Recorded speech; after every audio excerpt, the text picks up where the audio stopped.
This week on the Marketplace of Ideas, a conversation with Rob Walker, author of the Consumed column for the New York Times, and the book Buying In, the secret dialogue between what we buy and who we are.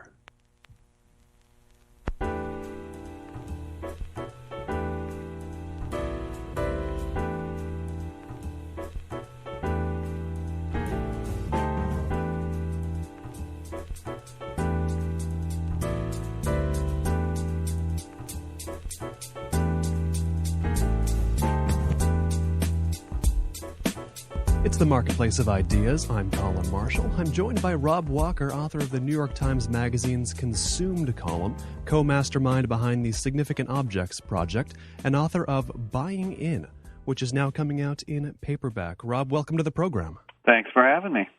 I've dropped this name, Significant Objects, and I think that's going to be the most tantalizing sounding thing to people of what I've just said, and maybe it's one people might not know. They may or may not. So for the listeners who haven't heard, what is Significant Objects that's going into its second iteration now? Yeah, well, Significant Objects is a project that I started with Josh Glenn over the summer. I guess in July we launched it, and it started out as basically an experiment in kind of exploring the relationship between narrative and value. And what we decided to do, I think that it's fairly intuitive. People sort of think about the stuff that is meaningful to them. Often there's some kind of story to it. If you go into someone's house, sometimes the most interesting thing in someone's house will be some bizarre tchotchke that's on the shelf or something, and say, why do you have this? And they'll have some story about it. And it's a thing that just by itself seems sort of meaningless, pointless, but given value by whatever the story is. And we got interested in the idea of, well, could you kind of invent stories like that? Could you make up a story that was completely almost arbitrary about an object, and would that increase its value? And we thought it would. And we went out and bought a bunch of junk from thrift stores and yard sales and things like that. And we recruited a bunch of authors and creative writers to make up stories about them. And we told people what we were doing. It wasn't a hoax. It was an explicit sort of, here's the invented backstory of this object.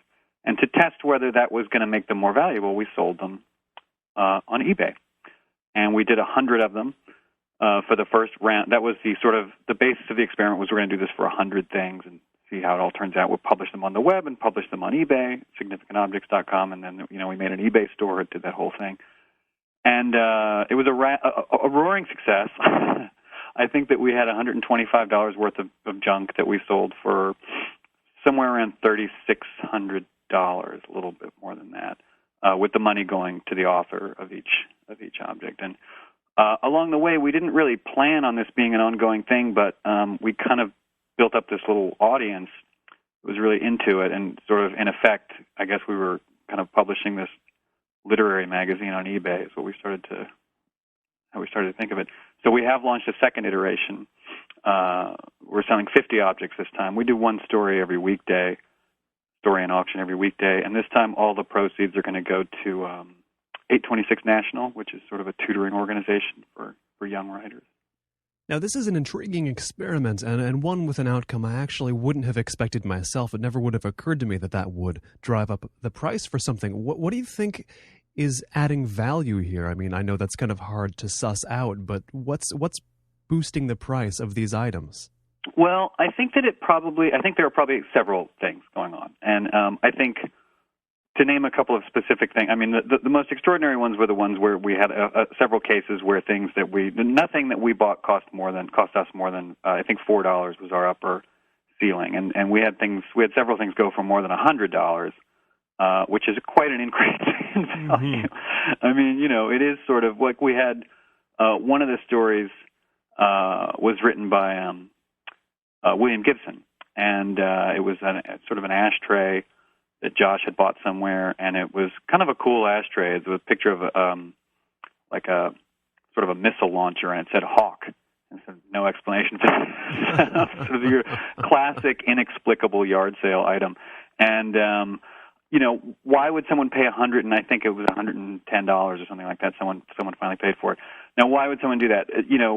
That's a good one to dwell on, because in a way, it's kind of a cool object.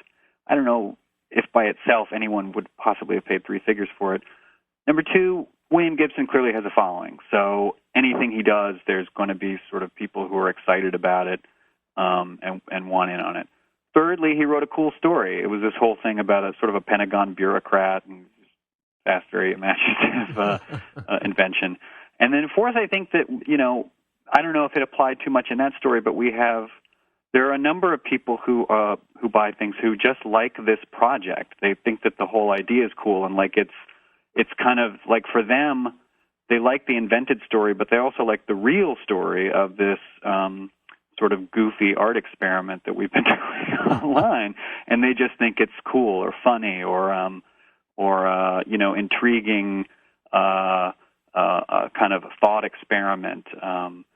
Because there is, in addition to whatever we're doing in terms of driving up the price of these objects, there is kind of the flip side to it, which is that kind of out of nothing, we've created a lot of great stories. I mean, not us personally, but by getting these writers to do these things, it is a classic example of making something out of nothing, where you just sort of, fire up someone's imagination and they invent something interesting that people forward around or they just enjoy on their own terms or whatever. And that's a different way of creating value. It's not monetary value, but it's adding something pleasurable to someone's day. And I think people are into that.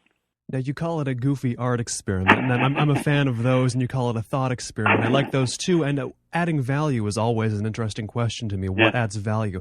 But what sort of implications might this have? Not even the specific ones, but what ways might this bear on the sort of new marketing environment in which we find ourselves, and the one you write about a lot?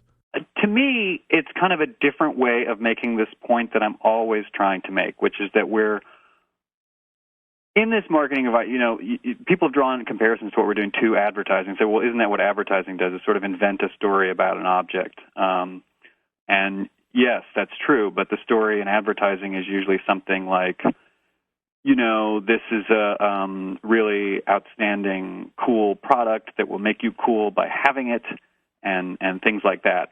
And it's not really very special. Those messages are meant for everyone. The object tends to be mass-produced, and it's very easy and very seductive to sort of buy in, as it were, to those stories because they're so powerful and so pervasive and often speak directly to, things that we always want. Things like standing out or fitting in, the two main things that we always seem to want.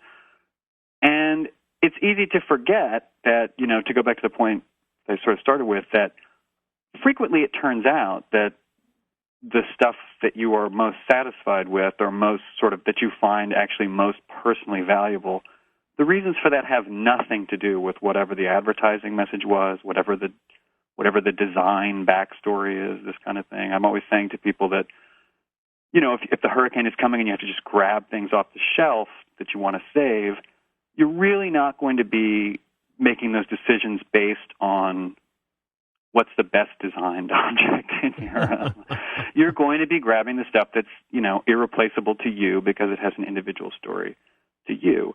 And this is kind of a different way of making that point, because while it is a goofy art project, it's also sort of true that we really have converted these random pieces of flotsam into one-of-a-kind things. I mean, there was one very early on, we were selling this coffee mug with a Halston bicentennial design, just hideous.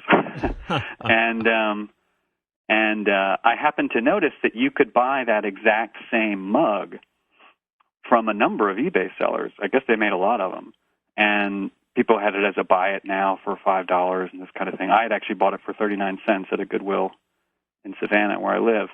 And I think we ended up selling it for $31 or $33, something like that.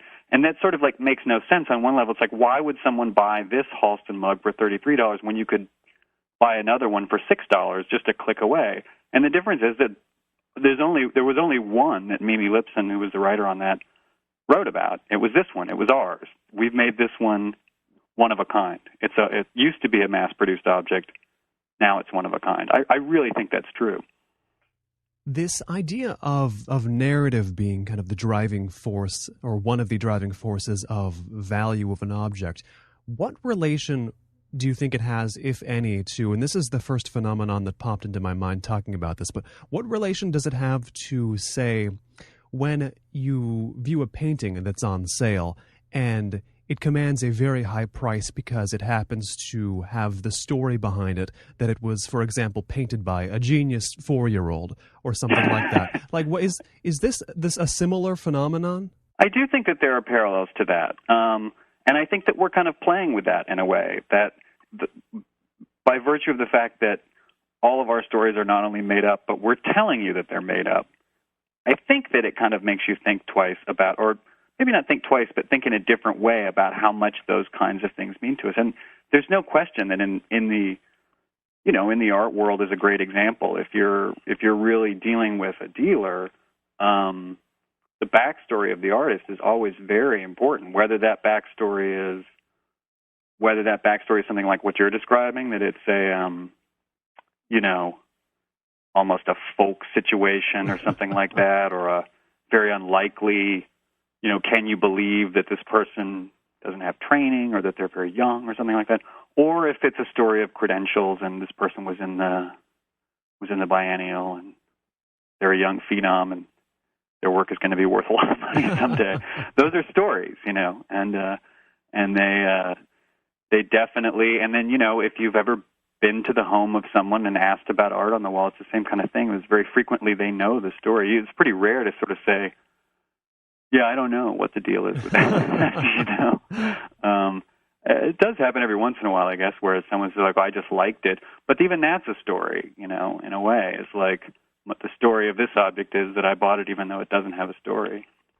There is another difference that seems to be here, which is that when you talk about significant objects and about kind of applying a narrative, applying a story that, say, William Gibson wrote to an object and that increasing the value, I hear that and I think that sounds pretty cool. But then when I go to an art gallery and the owner won't shut up about what the extraneous qualities of the art are that are not actually qualities of the piece, sometimes I think to myself, God, I just wish we could strip away all of these things people are saying about the works and just focus on the works themselves. Do you know what I mean? Like, my reaction is totally different to those two. Why do you think that would be? Well, I think that there's a fine line between telling an artful, meaningful story, and this is why people compare it to advertising, what we're doing to advertising, and between, just raw salesmanship. I mean, in a way, saying that this, brand of deodorant will get you laid is the story, and it's a dubious story, and it's a story that you distrust and it doesn't have much value on its own. And the yammerings of an art dealer about whatever, often that stuff doesn't have a lot of value on its own. They're not really telling you anything that's particularly interesting. They're just giving you a pitch. And that pitch just doesn't have much value, so it doesn't add much value. Unless it happens to press some set of buttons in whoever's listening that they feel like there's some personal connection being made, or they're just, or you're just catching them at a low moment where they feel like they really do need some deodorant to help them get a date. It's funny you bring up Axe deodorant and body spray, because I was thinking of the section in Buying In, where you write about it in the book as an example of a certain type of marketing with narrative. And now I'm comparing that to significant objects, and I think significant objects is, of course, you say this is fictional narratives. They're obviously made up. We're saying they're made up. We're up front, and in a way, Axe is kind of similar because of the stories their commercials tell. They're clearly not actually saying that 6 women will all jump in the shower with you if you spray on Axe, but at the same time, it does move product. So I don't want to draw necessarily too straight a similarity between your project and Axe, but is the kind of overt fiction its own appeal as well? Yeah, I think so, and I think I don't want to compare us too directly to Axe either, but Axe is an interesting one to talk about just because it's a good example. The way that they market that product, you're right, I hope no one really believes that they're serious about the women jumping in the shower with you. And in fact, sometimes they stray very far from even making any sort of pitch at all, and they just kind of invent. I think I talk in the book about the they're called the Boom Chickasaw Girls or something like that, yes. which was like a sort of invented Spice Girls knockoff that, they're just sort of young women in sexy clothes who crawl around on a bus or something, and it became a viral video and all this kind of thing. And that's very much sort of getting into this realm of trying to create culture, trying to create pieces of culture that kind of reference or reinforce this idea of this product. I mean, I say in the book that to me, what is branding? Branding is the process of attaching an idea to a product or a thing, and the ways in which that gets done now in the 21st century are much more kind of complicated. And people use the term transmedia. It's not just about a single advertisement. I mean, the word advertisement is sort of misleading now because it's so narrow, and so much of is a sort of invented pop girl group in a video that's online, is that an advertisement? It kind of stands on its own if you're into that sort of thing, but it's kind of created by the advertising team for Axe and is meant to kind of tie into this broad notion of what Axe stands for. And the idea of what this deodorant stands for sounds like a parody, but that's where we're at. So with everything we've discussed so far in these first 15-ish minutes, from significant objects all the way to Axe, would it be at all accurate for me to draw the conclusion and say that advertisers are going to have to think up a lot more interesting stories than they have been? Yeah, well, I think that that's happening, and I think that the pressure will continue to be on. I mean, the whole history of advertising is this sort of back and forth with adjusting to the media environment, adjusting to how consumers are changing at any given time.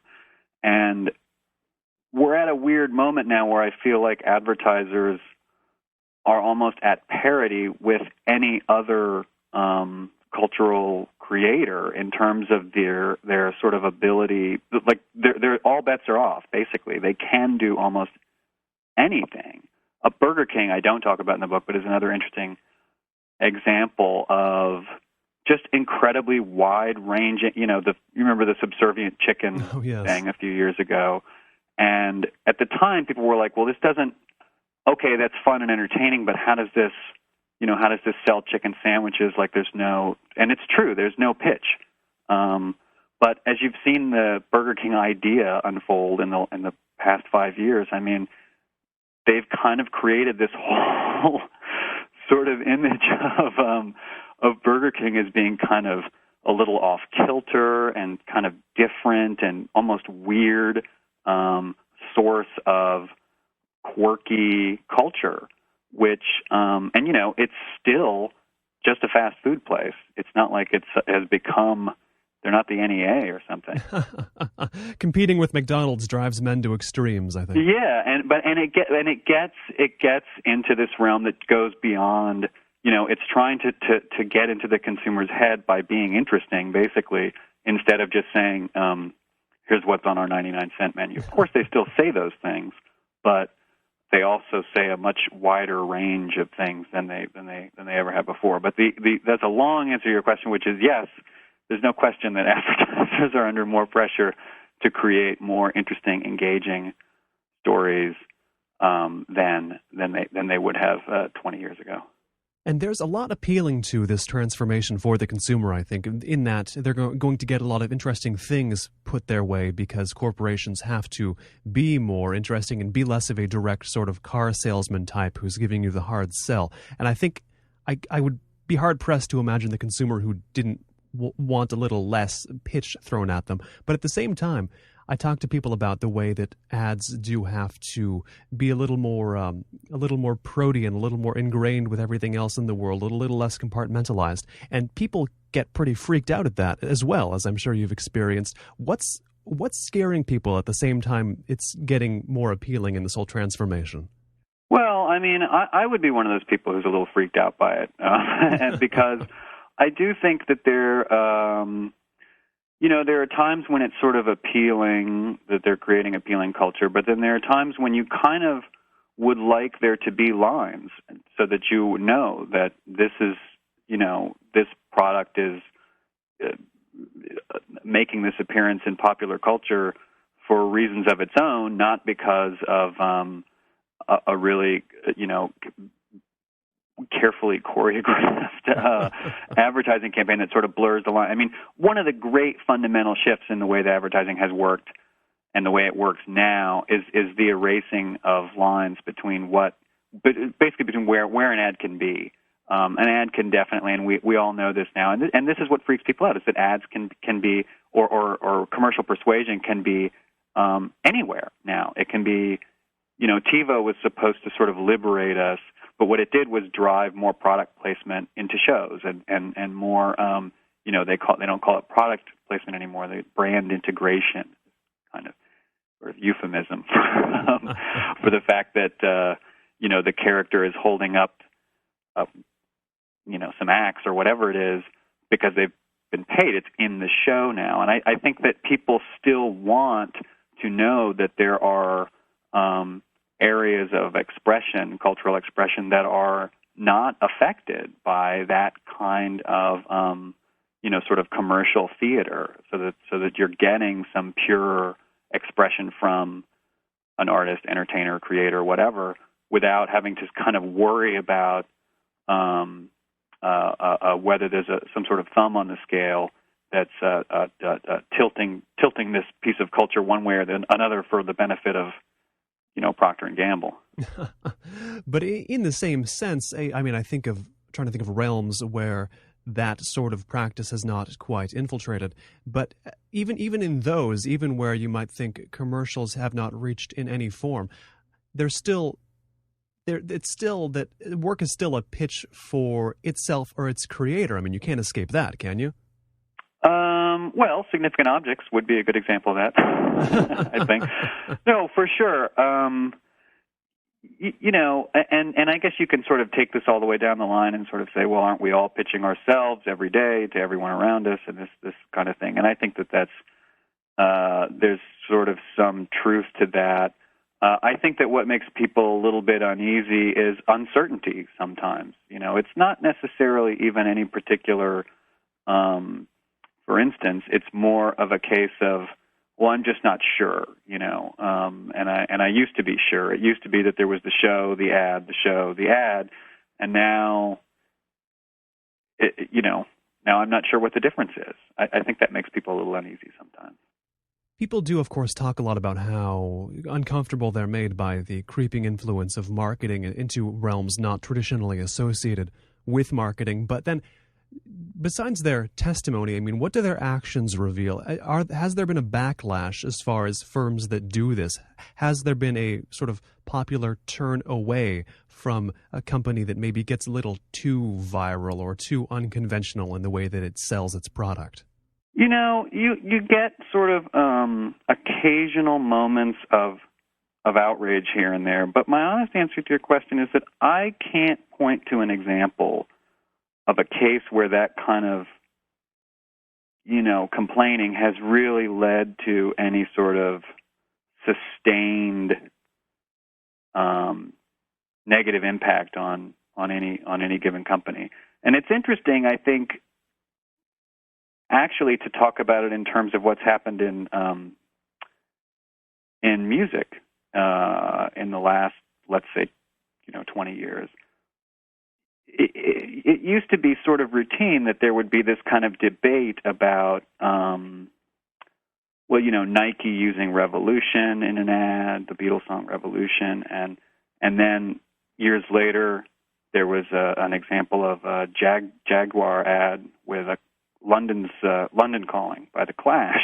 And, people would be it sort of went from outrage to kind of, debate, and now it's pretty widely accepted that this just happens and that, in fact, this is a great way for an up-and-coming band to get known. And I just read something the other day, I haven't fact-checked this, but apparently the most recent Lady Gaga video has, a dozen product placements in it. The Bad Romance video. And, Lady Gaga's not the Clash, but still, the degree to which we just sort of say, like, yeah, whatever, about that kind of thing now, is sort of amazing. And to me, suggests that while we complain about it, we pretty much accepted it. See, I was trying to think of the placements in that Bad Romance video, but then I realized I only watched a minute of it, and I was too kind of weirded out by the whole thing to keep going. It wasn't the products; it was just the it's quite a good video. But, oh yeah, well produced, but man, anyway. That's going to get too far off the subject. But you make me think of back in 1995 when Microsoft dared to use "Start Me Up" in their Windows commercial, and the boomers seem to have a loud but brief moment of revulsion to that. But yeah, it settled surprisingly quickly. Yeah, and I think that's partly just a process of gradual acceptance of some changing thing, and partly on both the consumer side and on the in this case on the musician, the artist side, that I know that a lot of musicians just sort of feel like, look, got to do what you got to do, and if you're not paying a penalty for being in the marketplace, then why worry about it? And you've seen, I mean, one of the sort of funny, it's kind of a weird example, but like the MIA song "Paper Planes" a year or so ago, when it came out, it was a great song, but it didn't really seem to stick, and then it was used in an ad for whatever movie it was in, and it blew up and became the biggest selling song on iTunes for quite some time. And as a direct result of being in, of all things, 30-second spots on television, which is supposedly a form that doesn't move units anymore, but it did quite a bit for her. And perhaps this is also an example of it, but I think of, to roll it back a bit, on this show a few months ago, we did a program on the 40th anniversary of the folk singer Nick Drake's first album. Yeah. And I think of course, Nick Drake's resurrection 20 years after his death with the VW commercial. And right. I guess it really is powerful, isn't it? Yeah, no, I mean, it's and it's one of those things where I think that consumers will complain about it, or people will complain about it, but then, if they are, in fact, introduced to a Nick Drake through that, and there's just no question that changed everything for his music in terms of its, level of, I guess it ruined things for the people who were hardcore Nick Drake fans before. But, if you discovered it through that ad, or indirectly through a friend who discovered it through that ad, and you like it, are you really going to complain? I mean, at the end of the day, we're all pragmatists, I guess, that no one's going to say, well, I really like this song, but the fact that it came up through an ad, I'm just not going to participate. Few of us have the mindset to do that. The complaint of selling out is one I hear very much less these days than ever before. Maybe that's tied into that whole trend. I think that's right, and I think it's a dual thing of just a cultural change, but also kind of a generational change that I think that, and this is certainly kind of a theme of at least one chapter of the book. There's a sort of conventional wisdom idea out there that, like, well, young people today they're so resistant to marketing and so on and so forth, and I don't really. I think it's sort of wrong, because I think that the real story is that, because of the environment they've grown up in, they just sort of accept it. They don't have the same kind of qualms. Like you mentioned, the boomer era person who would be sort of outraged to see their culture sullied in an ad. A lot of young people's culture today is closely tied to marketing when they're introduced to it, and they don't have any problem going to, a party that's sponsored by Scion, where they really get into Scion being the Toyota car brand that's aimed at young people. If they go to the party and they actually sort of hear a new DJ that they really like, they're just not interested in having some debate about whether that's proper or not. And in fact, a lot of these young people are sort of so, I don't know how else to put it, but just so good at it, so good at understanding how marketing or how branding works, that they want to create brands of their own, And one of the some of the stories in the book are kind of about that, about young people who have created brands that have the same kind of cultural power that for a different generation a band might have had, that have the sort of cult followings that's based on nothing but brand power, basically. There does seem to be somewhat of a strange generational pattern that I can observe in people. If I talk to somebody older, somebody who's maybe in their later 60s or 70s, they don't have the sort of active revulsion to the idea of brand, and nor do the youngest people, nor does an 18-year-old. But occasionally I'll talk to, say, a 40-year-old who still has this sort of remnants of the punk brand hatred of their youth. I see it mainly in the middle of that graph. Yeah, well, I mean, that sounds plausible, and I mean, probably has something to do with, if you're talking about someone who's 40, and I'm 41, so you're talking about someone who kind of came of age like in the Reagan era, where there was really a hard line between, well, on the one hand there's mainstream culture, and on the other hand there's, what later came to be called alternative culture. And, and then alternative became sort of a genre on the radio, what I mean? Yes. And it just seemed very disillusioning. There was kind of a moment of we've held fast to this culture, this sort of alternative vision of what is good, and we've held on to it, and in a way we've won. But then almost immediately it became, well, no, you can never win, because now, for every Nirvana that you champion, we'll just sort of throw out 15 sort of knockoffs and use them in, and use similar music in ads, and we'll just take it from you. It is interesting. Once it's become interesting, we'll take it from you. And it sort of, I think that there was a feeling, I think, that there was this kind of alternative vision of the way things could be that was worth defending, and maybe now it feels like that battle is sort of irrelevant to most people. If you've just tuned in, this is The Marketplace of Ideas. I'm Colin Marshall. My guest is Rob Walker, author of the book Buying In, the secret dialogue between what we buy and who we are, and the consumed column for the New York Times. You can hear this interview again or any other on The Marketplace of Ideas at our website, colinmarshallradio.com.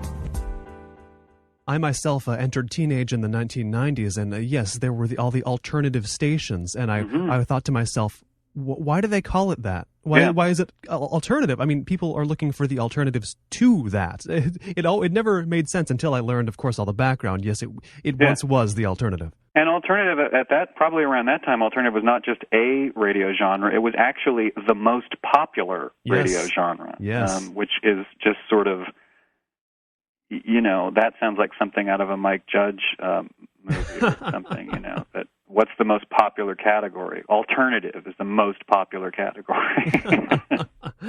Now, do you think being part of the particular generational cohort you are, does that give you a sort of a measure of needed skepticism to do the job you do, to observe advertising and marketing with a detachment that you need to figure out kind of the workings of it?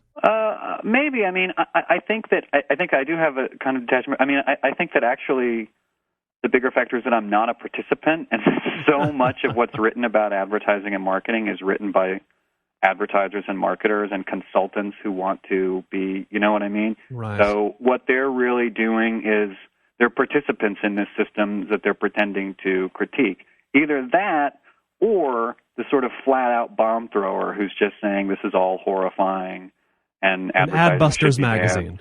Yeah, that sort of critique, which I don't, I'm not coming at it that way. I don't know how much, just as a writer, it doesn't interest me, because I feel like there's people who feel that way and then there's people who don't, and you're never really going to get into any kind of conversation with anybody by taking that approach. And we're never going to ban all advertising anyway, so what difference does that argument make? So I'm more sort of interested in saying, look, I'm someone who has a fair amount of knowledge of how it works, but I'm actually just not that engaged in the process of, I don't really, in a funny way, I sort of don't care, I'm not trying to find the formula that will let everyone else's product, like, follow these steps in your product. Like, I'm just not that interested in that. I'm sort of more interested in saying, well, why did this work? Why did PBR, come back? And why did Red Bull do so well? And so on. And I think that just having that, and, what can we learn from that? To an extent, what can businesses learn from that? But I'm much more interested in, well, what can a consumer learn from that? And should you feel good about drinking Red Bull, or should you feel clever about that? And try to sort of pull back the curtain and say, this is how this happened, and it gives you some idea of how to think about everything that you buy, frankly. This gets at the core of what I find appealing about the way that you write about advertising, because, like you said, it's typically a choice between the ad busters, the guy with his white dot sneakers over there on one side, throwing the Molotov cocktails or what have you, and then on the other end you have the guys who are, it's just sort of thinly veiled hucksterism. They're just going to tell you how to turbocharge your blog or something. Mm-hmm, so it is the midpoint I've searched for, kind of like the maybe would an analogy be like, I have always looked for political writers, or writers who write about politics but who don't have a horse in the race. Mm-hmm. They're just very hard to find. Is that a decent analogy for what you do? No, that's flattering. That's certainly what I'm trying to sort of bring, that kind of, I'm trying to be useful and not just be completely deadpan, but I'm trying to be useful. No one really writes books like this for the rest of us, frankly. Like most those two broad categories that you've described and that I meant, those books that are written by professional marketers are written for other professional marketers or startups, and that kind of, people looking for 10 tips to sell more now. And then the other side is sort of just a more ideological kind of approach that is, that is bringing something valuable to the table. And both of these, they both have their value. But I sort of feel like, look, consumption is a really important thing, and what we buy is actually really important. And it would be maybe worthwhile to try to take a clear-eyed look at how the kind of theater of commercial persuasion really works, without an idea to doing anything other than just helping you understand your own habits, and maybe giving people a little bit of insight that will be helpful to them going forward. I'm reminded of a little while ago, I was watching a screening of, actually about a year ago, a screening of Doug Prey's film Art and Copy about the kind of ad designer industry. And afterward, there was a fellow with a question in the audience. Essentially, it boiled down to, why don't you hate advertising more, or why don't you call advertising evil more? And you could tell by Doug Prey's face this was not the first time this question had come up. Now, do you get a similar kind of feedback? Why don't you hate this more?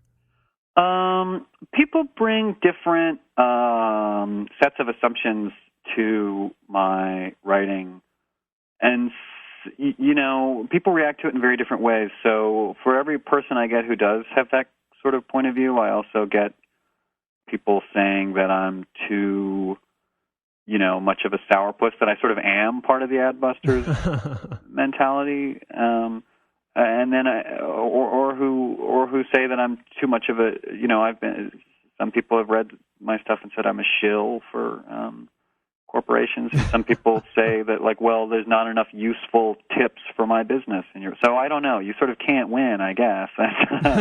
People make it what they will.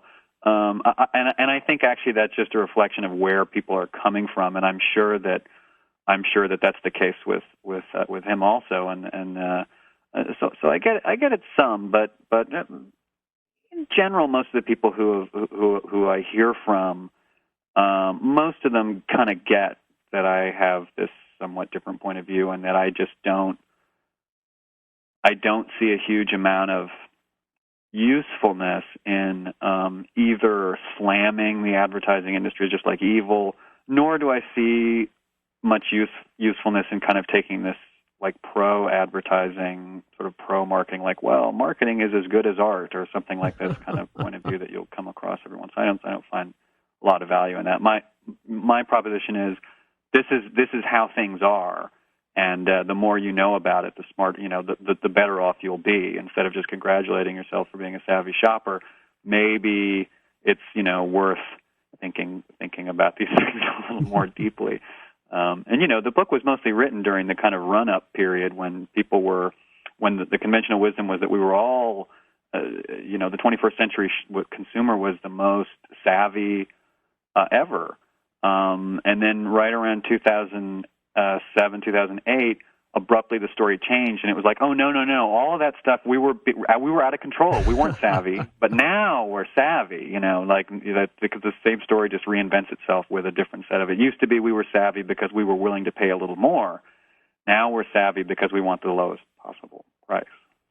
How far back in time do you have to go to where people aren't writing about how savvy the consumer has allegedly become? Because, I swear I see that from like the middle of the 19th century. There's like articles saying, oh, the consumer's gotten too savvy. Nothing works anymore on them. Yeah, I believe that it's roughly in time with just how far back, real advertising goes, basically sort of around that period when advertising agencies truly start to form in the sort of second half of the 19th century and advertise. Like at one time it was basically just patent medicine was sort of the main stuff that got advertised in a way that we would kind of recognize advertised, but it wasn't just an announcement that a ship has arrived with 19 chairs that will be available tomorrow, that sort of tried to add stories to circle back to where we started, the stories around patent medicine and where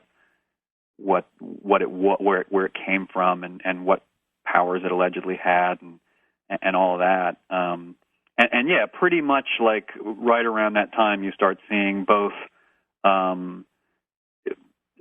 satirical responses to the ridiculous nature of advertising, and then in the trade journals start to form and advertisers are complaining amongst themselves about what a pain in the ass consumers are because you can't get them to buy all your stuff. And then it's just been variations on that theme over time, pretty much ever since. Now, considering how much immersion you must have to, I don't know if enjoy or endure is the right word, but with the material that's designed to persuade the viewer to do something or to sort of implant the seed in one's brain to pursue a certain product or line of products, how much active resistance do you have to actually exert so you can keep an objective eye as possible on the world of advertising or on specific marketing techniques designed to kind of get around those defenses? You mean me personally? Yes, you personally. Yeah. Well, here's the funny thing about writing the column. I've been doing the column since about 2004, and it's most every week I'm writing about some brand or product, and there's a little process to it where I'll use it as an example. This was a year or two ago. I wrote about the Flip video camera. You're familiar with that? Probably. They're really simple to use. Yeah. And that came about because basically someone had showed me one, and I was like, oh, that's really cool. I've never seen it. What's the story? And then I realized, like, oh, wow, this thing's really taken off. And looking into it, there was sort of interesting reasons why. And I borrowed one for the purpose of writing the column. And I was so into it. I was just like, oh, as soon as the column's done, I'm going to buy one of these because I can't take gifts and stuff like that. And I wait until, but then the week passes. I've written about it, and I've had the thing for a week, and I put it in the box and send it back. And then I'm sort of like, yeah, I'm kind of over it. You got a week out of it. So, and it's made me speculate. I wonder how much consumption patterns in the United States would change if everyone because you have that first flush of excitement about a new thing that you hear about that looks cool, that's like, oh, that is the thing. And look around, how much of that stuff ends up being like a week later, like, oh, yeah, that thing I bought, I got over it. And I wonder sometimes so that's sort of an indirect answer is that in a way it takes care of itself for me. Even when I fall head over heels for something, my process happens to protect me from getting too sucked in.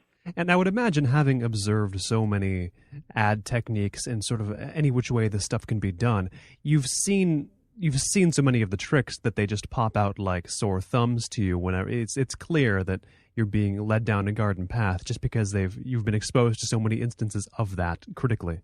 I would say that that's true, but I would also say that it's somewhat true of because of having written about this for so long, that the sort of analogous version of that happening in my own head, where like I'm tricking, like I'll see an ad for something and I'll be just like, oh, awesome, that is fantastic, and then it's because I've observed it so many times in other contexts and other people, I realize like, oh, I'm really just, they're not tricking me. I'm tricking me, and I need to think twice about it. I don't really demonize the pleasure of. I think that there is true pleasure to be gained from, successful sort of. The Significant Objects Project is clearly an example of something that I think like, I think that we're getting genuine. I think this is really cool thing that is creating some real value. So I don't. It would be funny of me to sort of say I'm not sort of a simple living person like pare back, don't buy anything, and grow your own beets or whatever.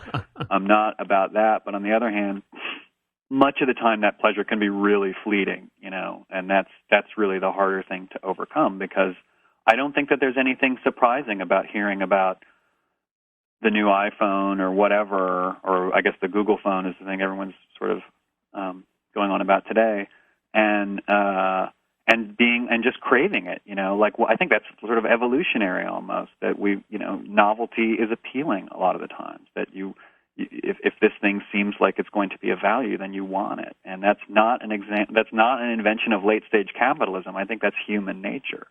But often that feeling doesn't last. And we would do well much of the time to think about, I've encouraged people many times to just take an inventory of what you already own and try to draw some lessons from that. Like, remember when you thought this was going to be great and you forgot you even owned it, didn't you? So. At the same time, I'm not seeing too many disused iPhones getting dusty in a corner. Those seem to hold their appeal. I guess so. I mean, the only problem with the funny thing about gadget culture right now is that if you are getting a new iPod or a new iPhone or something like that, it's just because another version has come out that's even more functional, while yours is still works. And I'm a little bit, personally as a consumer, I'm sort of tortured about that. I hate replacing something that still works, which is why I don't have an iPhone, because I have a working cell phone. Yes, the same here. And I realize I understand all the things an iPhone does, but I have an iPod and I have a cell phone, and I'll just have to throw these away. These will just become more.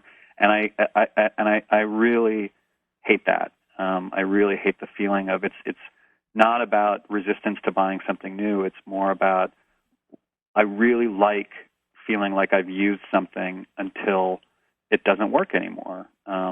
Jeans until they fall apart, or sneakers until they fall apart, instead of constantly getting some new thing just because it's sort of more exciting. And it's hard because the pace of innovation and progress in some cases is real, and there's just no question that an iPhone is way better than the things that I have, and I freely admit that. Although I have noticed that iPhones, when I talk to people, they don't really seem to work that well as phones. Oh, yes, true. Yeah, there's always that. I take Seems like a downside to me, but, call me crazy.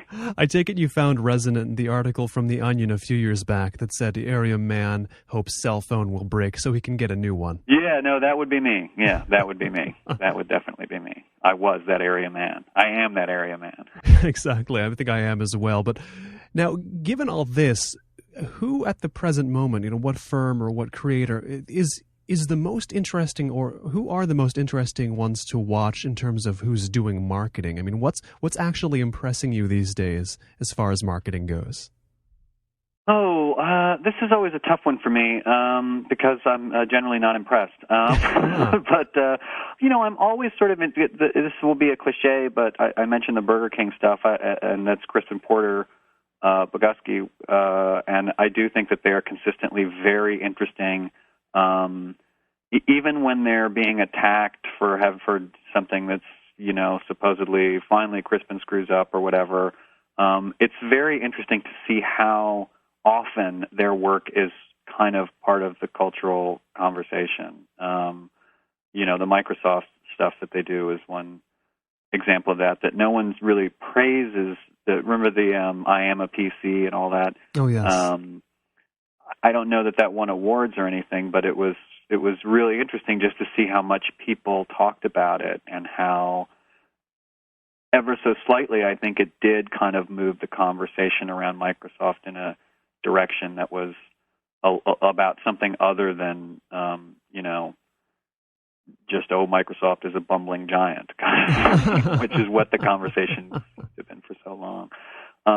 So they're always interesting. Beyond that, I mean, it sort of changes week to week, and I don't know that there's anybody out there who I look at and feel like this person has the secret sauce that I just have to be paying attention to what they're doing. I'm sort of more. I try to kind of stand back and see what's bubbling up out there, and then look into who is behind it. And in buying in, you bring up Red Bull as emblematic of this new type of this marketing. We'll use that word, marketing, but a little murkier than that. Now, how Red Bull has been around for a while in the U.S. now. How does that strategy hold up over the years? Maybe specifically or not specifically for them. Well, I continue to keep an eye on them, and I sort of, in the book, I'm kind of concentrating on their rapid rise in the U.S. from something that, in 2000 or so, hardly anybody had heard of, and that now is, completely available everywhere, and shocking ubiquity of this thing, and so they had built a mass brand out of nothing, and without any of the traditional. There was never a big ad announcing this is what Red Bull is. And so now they're in this sort of period of, well, can you sustain that, which becomes pretty hard to do. And it's tough because they've done some things that I sort of found questionable. Like when they came out with Red Bull in a larger can, I thought that was a really strange move because so much of the Red Bull idea seemed to be that it was really powerful stuff, and you had to, that's why it came in this tiny can. You had to pay so much for it. And I really think that that's one of the problems that, like, Coca-Cola has these days is, if you go to Burger King, it's like for 99 cents you can get a Coca-Cola that's the size of, a rain barrel, pretty much. And it just sort of drives home the idea that, like, man, this stuff is worthless. You know what I mean? Like, you can just get, and it's like free refills. And I thought, like, if Red Bull goes in that direction, it really waters them down. Now, I've noticed that now they're doing these sort of little shot-size things. Have you seen those around? Yes. Which seems to kind of go back to reinforcing. But one of the things that a brand has to do if it's going to stay a mass brand is that it has to sort of walk this fine line between having something new to say and having it be consistent with what you've always said, which is harder to do than it sounds. Because I think that those are sort of the two classic pulls in consumer behavior is we want two things. We want something new and we want something familiar. Yes. You know what I mean? Depending on the and if you can kind of resolve that tension with what you're doing with it. So how that happens over time is going to vary. And I also have to say that something that brand professionals will never admit is that sometimes it doesn't matter what strategy you pursue. The culture changes. And I think Starbucks was an example of this. Like people were so shocked when it started to stumble a year and a half ago, whatever it was. Now, here's how Starbucks messed up. And I don't know that Starbucks did mess up. I think that at a certain point, look, all of their competitors weren't going to sit around doing nothing. So they responded. Better coffee became more available in more places and at more price points. And people got over it, that the Starbucks thing wasn't that exciting anymore. And what could Starbucks have done about that? They could have anticipated that such things happen and tried to prevent, but that's easy for me to say after the fact. I think that there are times, though, when the culture just changes, and with fashion in particular, very tough to stay. Timberland is one that I write about in the book. So much of their success really just fell into their laps, and then they did a very good job of exploiting it for a while, but then fashion kind of changed, and people were tired of Timberland. Yes, the issue of broader cultural change, it makes me think of, and tell me if you have found this as interesting as I have, but we talked about Red Bull, the energy drink industry that it sort of brought to the U.S., and it's interesting marketing with no real thrust at what type of person should be drinking Red Bull. But then the energy drink industry, and tell me if this is correct, because I'm just sort of pulling it out of the air, but it seems true to me, the energy drink industry kind of formed around it in the U.S., and now you've got a cultural archetype has emerged of, the dude with the soul patch who's got the really big arms, and he never has sleeves on his shirt, and he pounds down 16-ounce cans of energy drink, and he's just the biggest D-bag in the world essentially. And is that a narrative you can see in other industries where like you've got the main player has a good strategy, but then like kind of the culture goes around the other side to kind of kill it in a way with something it's turned into? Yeah, well, that's a really good example, and the funny thing about and what can they do about that? The funny thing about a Red Bull is that, in comparison to some of the other drinks, the other energy drinks, Red Bull is kind of the milquetoast one at this point. It's like kind of the one that's most familiar and acceptable, and like you don't have to be some weird anyone can be drinking a Red Bull at a business meeting or something like that, but if you come in with, a can of Double Dog Snake or whatever the newest one is, then it's like, wow, what are you all about? So Red Bull sort of in an inadvertent way. But yeah, that's a great example of how there's stuff beyond the control of any given brand manager or any given company or any given entrepreneur, and I think it happens almost in every category, maybe not in quite that way, but, something new comes along, and if it's successful, it's going to be surrounded by varying kinds of imitators, some of whom will be trying to peel off specific, elements of an audience, and some of whom will be just like sort of saying, well, we're for the same audience, but we're cheaper, or something like that. And that's just part of the nature of markets. Depending on how good much depends on how clever your competitors really turn out to be. The name of the book, once again, is Buying In, the Secret Dialogue Between What We Buy and Who We Are. The column is consumed in the New York Times Magazine, and the project, in its second iteration now, is Significant Objects. Rob Walker, thanks so much for taking the time to come on the program. Colin, thanks for having me. It was a lot of fun. If you'd like to learn more about Rob Walker, visit robwalker.net. This has been the Marketplace of Ideas. I've been Colin Marshall. You can, as always, hear any of our old interviews or this one again at colinmarshallradio.com. Check out Ben Althouse online. He's the guy who makes our theme music at benalthouse.com. If you have any feedback, positive, negative, neutral, any point in between those, send that on to Colin, C-O-L-I-N, at colinmarshallradio.com. Once again, thank you so much for tuning in. We'll catch you next time.